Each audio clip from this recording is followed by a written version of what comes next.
अस्सलामुअलैकुम जी, बिस्मिल्लाहिर्रहमानिर्रहीम। उम्मीद है जी आप लोग खैरियत से होंगे और जितना हमने सीखा है उसमें से आपको कोई क्वेश्चन नहीं होगा जहाँ तक मेरा ख्याल है। लेकिन फिर भी अगर आपको कोई क्वेश्चन हो तो you can simply WhatsApp me at my given number और you can comment here at the end of the video. I will definitely replying your question. Students, today we will be discussing about the scalar product. तो word is a scalar product. तो scalar product को जब हम word देखते हैं तो हमारे जहन में एक क्वेश्चन आता है, क्या हम दो नंबर्स को मल्टीप्लाई कर रहे हैं? तो दो नंबर्स को मल्टीप्लाई करना it's just a simple mathematical operation, जिसे आप अरिथमेटिक ऑपरेशन कहते हैं या अलजबरा कहते हैं। 5 को 2 से मल्टीप्लाई किया, द आंसर इज 10, लेकिन इसमें कोई लॉजिक नहीं है। अब अगली बात क्या है, वो कहता है कि जब हम किसी एक वेक्टर को किसी स्केलर से मल्टीप्लाई करते हैं तो फिर क्या होता है? तो ये भी आंसर बड़ा क्लियर है, जब हम किसी वेक्टर को स्केलर से मल्टीप्लाई करते हैं तो उसकी डायरेक्शन चेंज नहीं होती, जस्ट उसकी मैग्नीट्यूड पे फर्क आ जाता है। अब स्केलर प्रोडक्ट एक्चुअली है क्या? तो इसमें जो हमारी बात होगी वो एक वेक्टर की दूसरे वेक्टर के साथ प्रोडक्ट की होगी। तो हम इसी आर्टिकल को स्टार्ट करते हैं। सबसे पहले हम इसकी डेफिनेशन लिखेंगे, जो कि मेरा हमेशा का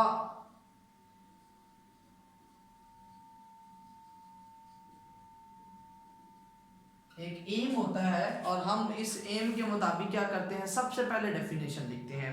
मैं यहाँ पर कुछ छोटे छोटे से बॉक्सेस बना रहा हूँ।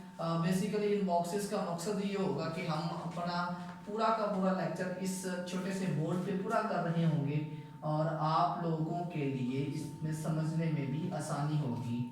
तो सबसे पहले जो हम करेंगे जी, हम इसकी डेफिनेशन लिखते हैं। और डेफिनेशन मैं बहुत सिंपल अल्फाज में लिखूंगा। डेफिनेशन क्या है? If the product of two vector, the product of two vectors is a scalar number,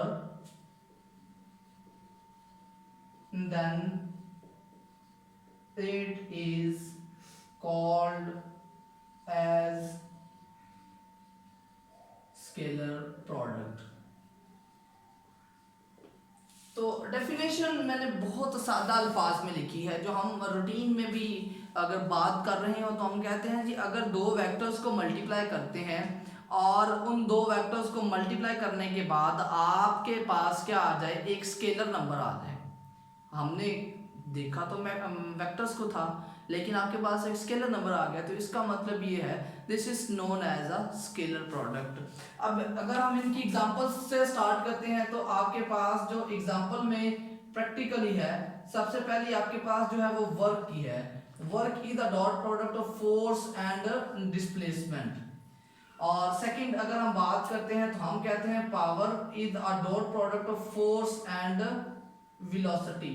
it's very simple, दोनों सेम चीजें ही हैं। आप जब वर्क का टाइम रेट लेते हैं तो पावर आती है, इसी तरह डिस्प्लेसमेंट का टाइम रेट लेंगे तो वेलोसिटी आएगी।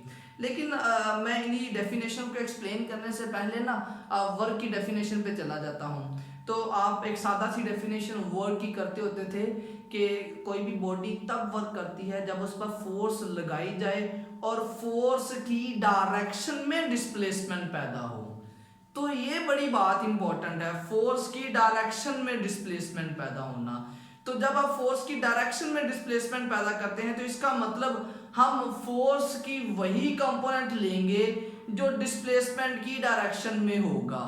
तो आपने क्या करना है, दोनों सेम कंपोनेंट्स लेके चलने हैं जिनकी डायरेक्शन सेम होगी। जब दोनों की डायरेक्शन सेम होगी तो आप डायरेक्शन को फिल वक्त क्या कर देते हैं, इग्नोर कर देते हैं। तो आप देखें जी, हमने किया क्या है, एक वेक्टर लिया है और दूसरे वेक्टर का वो कंपोनेंट लिया है जो पहले वेक्टर की डायरेक्शन में होता है। तो दोनों की डायरेक्शन हम कर देते हैं सेम। सेम डायरेक्शन करने के बाद डायरेक्शन के मीनिंग्स हमारे पास यहाँ से खत्म हो जाते हैं। जब डायरेक्शन के मीनिंग्स खत्म होते हैं तो एक क्वांटिटी आपके पास वेक्टर्स के स्केलर बन जाती है। तो आपने दो प्रैक्टिकल एग्जांपल देखी इनमें होता क्या है जी, आप जब इस तरह के फार्मूलाज लिखते हैं तो दरमियान में डॉट प्रोडक्ट लगाते हैं। तो डॉट लगाने की वजह से हम क्या कहते हैं, it is also known as dot product. तो आपसे ये जो क्वेश्चन है वो दो तरह से पूछा जा सकता है। ये क्वेश्चन आपसे पूछा जा सकता है जी व्हाट इज डॉट प्रोडक्ट। अब डॉट प्रोडक्ट से मुराद क्या है, आप पूरा का पूरा स्केलर प्रोडक्ट का आर्टिकल लिख रहे हैं। और आपसे ये question as a scalar product भी पूछा जा सकता है, या आपसे ये भी पूछा जा सकता है is it possible to convert two vectors into a scalar. तो आप देखें जी, हमने दो वेक्टर्स को स्केलर में कन्वर्ट किया है and there is an arithmetic operation and that is multiplication. तो आपने दो वेक्टर्स को मल्टीप्लाई करके एक स्केलर नंबर ले लिया है और उसको आप कहते हैं स्केलर प्रोडक्ट। अच्छा जी, इसमें होता क्या है जी, मैं डायग्राम बनाता हूं। मेरे पास ये एक वेक्टर ए है और सेकंड जो वेक्टर है वो मेरे पास बी है। मैंने वर्क की डेफिनेशन जब की थी तो मैंने कहा था फोर्स और फोर्स की डायरेक्शन में जो डिस्प्लेसमेंट ट्रेवल करते हैं वो। तो आप करेंगे ये कि आप इस जो वेक्टर बी है इसको कंपोनेंट्स में रिजॉल्व करते हैं। तो ये आपके पास आ जाएगा, अगर ये एंगल थीटा है तो ये आ जाएगा बी साइन थीटा, और ये जो वेक्टर है ये जो मैंने ब्लैक से लिखा है this is B cos theta. तो आपके पास क्या आ गया, आपने किया ये है इस बी वेक्टर को उसके परपेंडिकुलर कंपोनेंट्स में रिजॉल्व किया है। जब आप इस बी वेक्टर को उसके परपेंडिकुलर कंपोनेंट्स में रिजॉल्व करते हैं, एक बी साइन थीटा आएगा और दूसरा बी कॉस थीटा आएगा। जो बी साइन थीटा है वो वेक्टर ए के परपेंडिकुलर है, उनका एंगल 90 डिग्री है। लेकिन जो बी कॉस थीटा है उसकी डायरेक्शन और वेक्टर ए की डायरेक्शन दोनों सेम है। तो हम जब डॉट प्रोडक्ट लेते हैं, ए डॉट बी की बात करते हैं, तो हम करते ये हैं कि ए वेक्टर और बी का वो कंपोनेंट जो ए की डायरेक्शन में है वो आ जाता है बी कॉस थीटा। ठीक है, एक वेक्टर हमने पूरा लिया और दूसरा वेक्टर हमने उसका वो कंपोनेंट लिया जो पहले वेक्टर की डायरेक्शन में है, तो वो आपके पास क्या आ जाता है, बी कॉस थीटा। तो यहां से हमें जो बात पता चली, ए डॉट बी जो है वो आ जाता है A B cos of theta. तो ये हमारे पास सिंपली एक रिजल्ट बनता है और इस रिजल्ट के बराबर। अच्छा, इसमें अब ना एक ये बात स्टूडेंट अक्सर सोच रहे होते हैं कि शायद हम सेकंड वेक्टर को ही उसके परपेंडिकुलर कंपोनेंट्स में रिजॉल्व करेंगे। ऐसा बिल्कुल नहीं है, आप बी ए को भी उसके परपेंडिकुलर कंपोनेंट्स में रिजॉल्व कर सकते हैं। और उसके लिए इसमें एक अलग से डायग्राम बना देते हैं। ये मेरे पास वेक्टर ए था और ये वेक्टर बी है। जब आप ये कह रहे हैं कि हमने अब जो है वो बी को उसके कंपोनेंट्स में रिजॉल्व नहीं करना, जस्ट ए को करना है, तो आप ए से एक परपेंडिकुलर ड्रॉ करेंगे यहां पर। जब ये परपेंडिकुलर आ जाएगा, this is a sine theta and this one is a cos theta. अब स्टूडेंट देखें, बी वेक्टर और ए कॉस थीटा इन दोनों की डायरेक्शन सेम होगी। This start so much difficult, लेकिन होता क्या है, आप लोगों ने अभी तक लोअर ग्रेड्स तक हमेशा इसी तरह से कंपोनेंट्स में रिजॉल्व किया है, तो इस तरह आपको समझने में आसानी होती है, लेकिन बात वही है। लेकिन अब यहाँ पर एक बड़ी नई टर्म आ गई है। नई टर्म क्या है जी, हम बात करते हैं projection of a vector.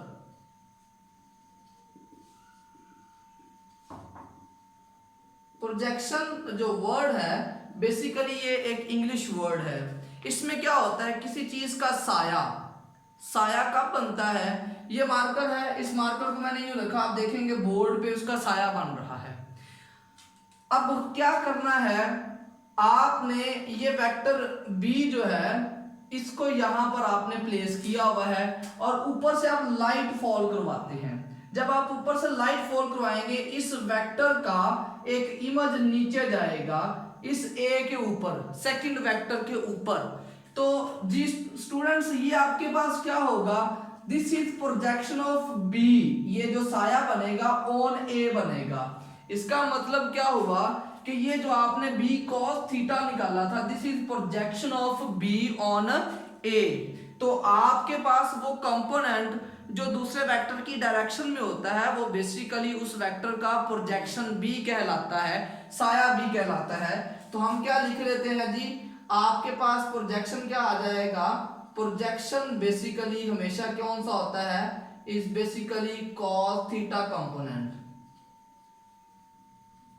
Projection क्या होगा आपके पास, cos थीटा कंपोनेंट। तो आपके पास अगर मैं यहां से इसी फार्मूले से बात करूं तो मेरे पास क्या आ जाता है, b का जो प्रोजेक्शन है वो आ जाता है b cos थीटा, और a का जो प्रोजेक्शन आएगा it will be equal to the a cos theta. तो ये मेरे पास एक सिंपल सा एक रिजल्ट बनता है। अब ऑब्वियसली आप इसको सिंपलाइज करेंगे, अपने इस क्वेश्चन को आगे फर्दर यूज करने के लिए आप डिफरेंट कैलकुलेशंस की आसानी के लिए आप इसमें स्टेप्स बनाएंगे। तो सबसे पहला जो इसमें स्टेप है, इसकी कैरेक्टरिस्टिक्स हैं वो ये है कि ये कम्यूटेटिव होती है जी। कम्यूटेटिव से क्या मुराद है, कम्यूटेटिव से मुराद ये है कि a डॉट b लें या b डॉट a लें, इससे कोई फर्क नहीं पड़ता। आप a डॉट b करेंगे तब भी a b cos थीटा आएगा, आप b डॉट a करेंगे तब भी a b cos थीटा आएगा। फर्क कहां पर आता है, फर्क ये है, देखें यहां पर आपने b cos थीटा लिया और सेकंड वेक्टर कौन सा आ रहा था a, और अगर आप यहां पर a cos थीटा लेते हैं तो सेकंड वेक्टर इज b, तो फर्क कहीं नहीं आ रहा। तो फर्क ना आने की वजह आपके पास डायरेक्शन का सेम हो जाना है। तो डायरेक्शन के सेम होने की वजह से हमारे पास जो है a डॉट b और b डॉट a जो है वो बराबर हो जाते हैं। अब सेकेंडली अगर हम बात करते हैं जी number 2, dot product of two perpendicular vectors.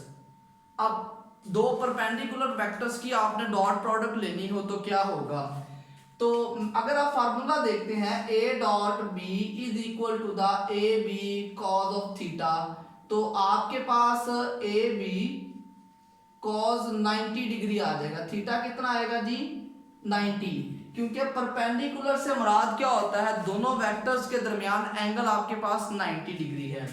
तो cos 90 0 होता है, तो आपके पास रिजल्ट क्या बचेगा, a डॉट बी 0 आ गया।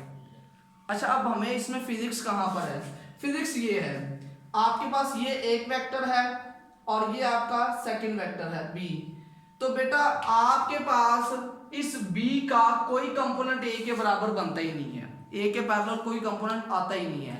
या अगर हम यहां से लाइट फॉल करवाते हैं तो b का प्रोजेक्शन भी नहीं बनेगा, b का प्रोजेक्शन भी नहीं बनेगा। इसका मतलब आपके पास एक वेक्टर का कोई कंपोनेंट दूसरे वेक्टर की डायरेक्शन में जाता ही नहीं है, लिहाजा आपके पास इनकी डॉट प्रोडक्ट क्या होगी, 0 होगी। उसके बाद हम थर्ड की बात करते हैं जी। थर्ड आपके पास क्या आ जाता है, सेल्फ प्रोडक्ट। सेल्फ प्रोडक्ट आपके पास क्या आ जाती है, आपने वेक्टर को उसी वेक्टर से ही मल्टीप्लाई करना है। इसका मतलब उनकी डायरेक्शन भी क्या होगी, सेम। जो इस वेक्टर में वेक्टर a है, सेकंड वेक्टर भी उसी डायरेक्शन में है, तो आपके पास a और cos ऑफ 0 डिग्री, तो आपके पास आ जाएगा a स्क्वायर। सेल्फ प्रोडक्ट जो है वो उनके स्क्वायर के बराबर होती है। आपके पास ये वेक्टर a है और दूसरा वेक्टर a भी ये है, हम इसके प्रोजेक्शन की उसके ऊपर बात करें या उसके प्रोजेक्शन की इसके ऊपर बात करें, तो दोनों का प्रोजेक्शन फुल एंड फाइनल होगा, मैक्सिमम प्रोजेक्शन आएगा, तो वो किसके बराबर आ जाएगा, ए स्क्वायर के बराबर आ जाता है। थर्डली अगर हम बात करते हैं जी एंटी पैरेलल वेक्टर्स की, तो वो यहाँ पर cos 180 पुट कर दे, मैं उसको डिस्कस नहीं कर रहा, वो नेगेटिव साइन के बराबर आ जाता है। नंबर 4 आपके पास जो इसमें आ जाती है वो आपके पास in term of unit vector।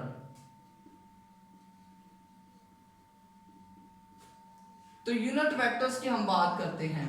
सबसे पहले हम यूनिट वेक्टर को डिफाइन ही कर लेते हैं। यूनिट वेक्टर आपके पास क्या होता है जी, यूनिट वेक्टर आपके पास एक ऐसा वेक्टर होता है जो किसी पर्टिकुलर डायरेक्शन में होता है और वो क्या करता है जी, वो जस्ट डायरेक्शन को शो करता है। अब ये हम स्पेसिफाई कैसे कर रहे हैं जी, ये आपके पास एक्स एक्सिस है, ये आपके पास वाई एक्सिस है, और यहाँ पर थर्डली आपके पास z एक्सिस होता है। वो हमने इसे स्पेसिफाई ये किया है, एक्स एक्सिस के साथ जो यूनिट वेक्टर होगा उसे हम आई कैप हेड से रिप्रेजेंट करेंगे, y की तरफ जो यूनिट वेक्टर होगा वो j, और z की तरफ जो यूनिट वेक्टर होगा वो k कैप हेड से रिप्रेजेंट करेंगे। ये डायरेक्शन स्पेसिफाइड है कि x की तरफ हम जा रहे हैं तो हम I लिखेंगे, y की तरफ जा रहे हैं तो j लिखेंगे, और z की तरफ जा रहे हैं तो k लिखेंगे। अब इसमें देखें तो I और J दोनों एक दूसरे के परपेंडिकुलर है, J और K ये दोनों एक दूसरे के परपेंडिकुलर हैं, तीनों एक्सिस एक दूसरे के हमेशा क्या होते हैं, परपेंडिकुलर होते हैं। अगर आप इन्हें डायग्राम वाइज देखें तो ये वेक्टर ये x है, ये y है और ये z है, इन तीनों के दरमियान एंगल हमेशा जो है वो 90 डिग्री रहेगा। यहाँ पर चूंकि हम थर्ड डायमेंशन इंडिकेट नहीं कर सकते लिहाजा हम डॉटेड लाइन से लिखते हैं। यहाँ पर जो हमें बात समझ आ रही है वो हम लिख सकते हैं जी I डॉट j, दो परपेंडिकुलर वेक्टर्स हैं वो जीरो हो जाएगा, ठीक है, dot product of two perpendicular vector is zero. इसी तरह j डॉट k जो है वो भी जीरो, और k डॉट I जो है वो भी आपके पास जीरो। तो आप देखें जी I को पहले लिख लें, J को बाद में लिख लें, J को पहले लिखें या I को पहले लिखें, कोई फर्क नहीं पड़ता, क्योंकि हमने पहली प्रॉपर्टी पढ़ी थी कि ये कम्यूटेटिव होते हैं, ये लिखी हुई है। तो आपके पास I डॉट J या J dot I is zero. लेकिन अगर आप यहाँ पर देखें तो आप ये लिख सकते हैं कि I डॉट I ये आपके पास I स्क्वायर के बराबर है, दिस इज नॉट आयोटा, एक बार ध्यान में रख लें, हम I लिख रहे हैं। इनकी डायरेक्शन जो होती है वो जस्ट डायरेक्शन को रिप्रेजेंट करते हैं और मैग्नीट्यूड 1 होती है, तो ये 1 के बराबर है। J डॉट J चूंकि ये जस्ट मैग्नीट्यूड इनकी 1 है तो 1 का स्क्वायर आ जाएगा, तो ये भी 1।